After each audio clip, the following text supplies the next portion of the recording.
It's hot and humid, and the lagoon is at its most beautiful.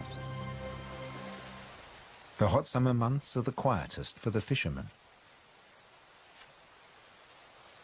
They take advantage of this time to mend their nets.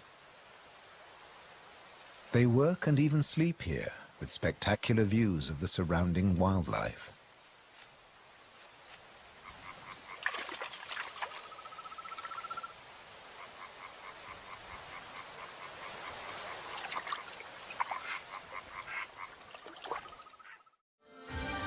About 8% of the lagoon's surface consists of islands.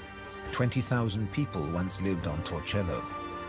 Now only the cathedral tower remains. Burano is known for its colorful buildings. San Francesco del Deserto is home to a Franciscan monastery. The island of Madonna del Monte is being swallowed by the lagoon, but the ruins of its monastery still stand proud.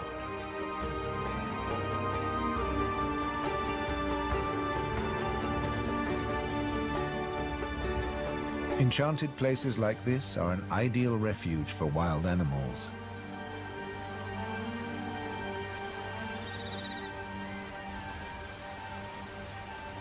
And the island's ancient monastery has some new inhabitants.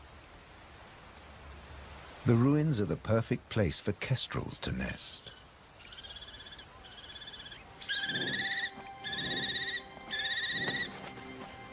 The hungry chicks are nearly as big as the adults and almost ready to fledge. Feeding this brood is a full-time job for both parents.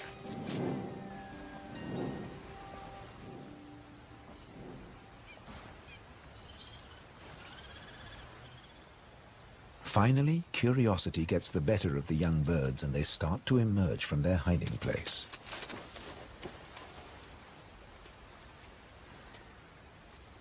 The first nervous explorer is soon followed by a sibling. They wait cautiously on a ledge, while one of the adults watches from afar.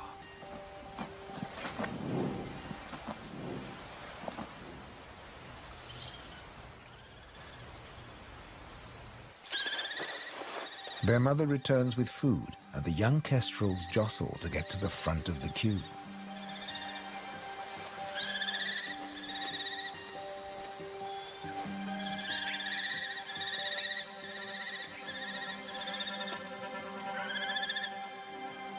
The keenest and the loudest chick is fed first.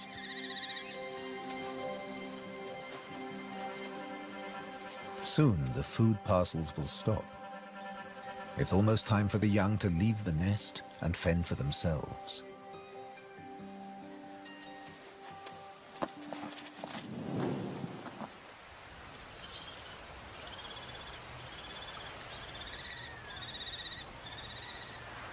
Not all of the lagoon is quite so peaceful.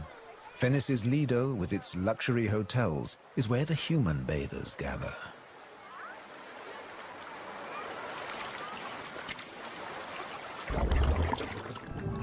But even here, you can find wild beauty and tranquility.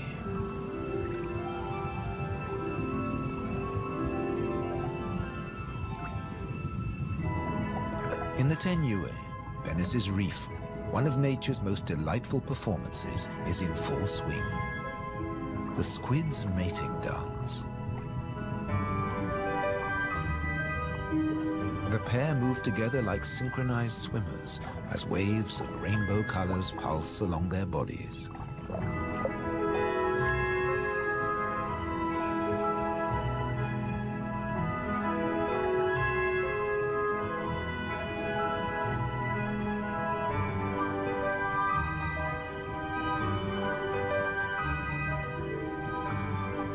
It's like an underwater version of the Venice Carnival, complete with face masks and disguises.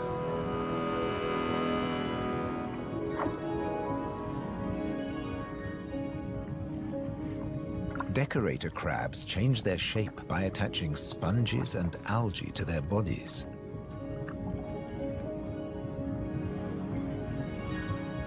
These bizarre disguises are excellent camouflage. The crabs creep past their neighbors and predators like living rocks from the seabed.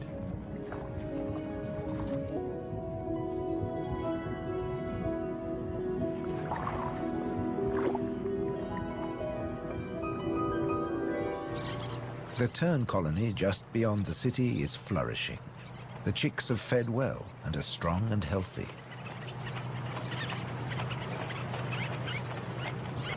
The young birds are gathered in a creche, with 1 or 2 adults looking after them all.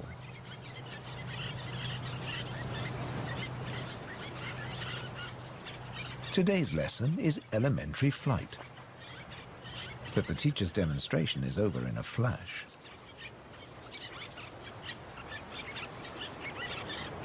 The young birds flap their wings to exercise their growing flight muscles, but they're not ready to take to the air yet.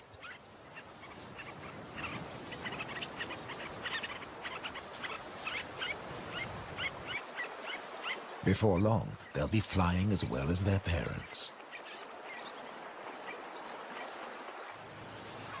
The young kestrels are also preparing for takeoff. They bravely take the plunge and launch themselves into the air.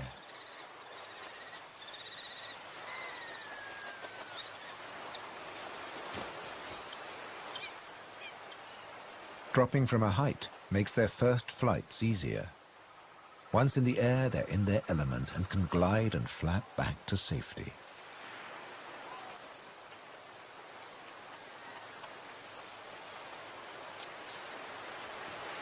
These first flights mark the end of their parental care.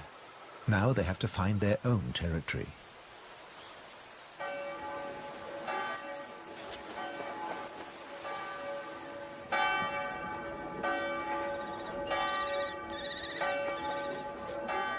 One of the kestrels has made its way to the nearby island of Burano.